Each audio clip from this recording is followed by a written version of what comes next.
Since the day Manuka Bible Church was built in 1979, there lived a little church mouse.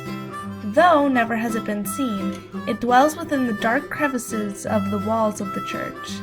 It observes and knows every moment that has ever taken place within the church, whether it be a sermon or a youth group meeting, and it knows everything about every person ever to set foot within the church. It is always watching. Despite all this, the little mouse could never have been prepared for the day that the unthinkable would happen.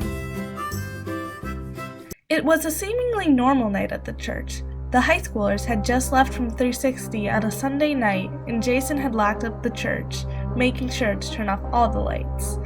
The little mouse had settled in its usual sleeping spot inside a chair cushion, basking in the warmth it provided.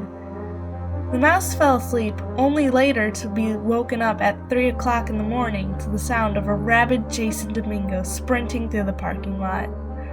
The mouse swiftly scurried to a hiding spot where it could see the door, as Jason Domingo, foam oozing out of his mouth, burst his way through them. The mouse was alarmed but did not run away. As Jason walked past the spot where the mouse was hiding, the mouse noticed that he was carrying a garbage bag that bore the aroma of warm, fat-filled food. The mouse followed Jason, who was walking in a trance-like fashion, to his office, hoping for a crumb or two. Only when he got to his office did Jason turn on any lights. Jason opened the bag, releasing the pleasant scent of fast food. But why would Jason have it in a garbage bag? Was he hiding something? Nearly straining his neck, looking around to ensure that he was in no one's presence, he reached into the bag. He then slowly pulled out a fast food bag from none other than McDonald's. He had the look of a child when opening a gift on Christmas morning. The mouse was horrified. Everything it knew was a lie. This had to be a mistake. Jason would rather face the consequences of cutting Micah's hair than to put himself even in the presence of the fast food from the devil.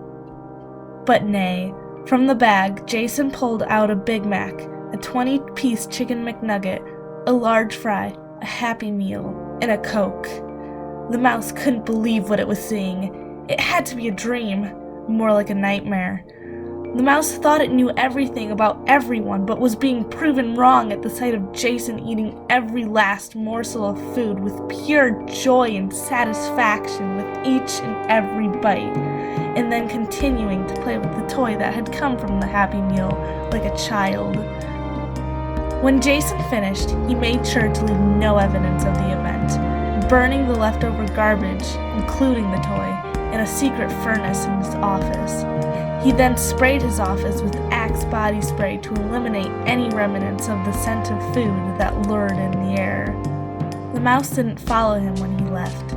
It was frozen in shock. A sleepless night followed, its jaw and eyes wide open with fear from the unpleasant surprise.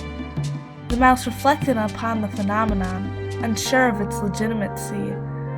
The mouse hadn't moved from the spot following the incident. It remained staring into the empty darkness. Ever since that night, there was no more little church mouse, for it had died of ligma. Jason died of a heart attack. McDonald's rejoiced.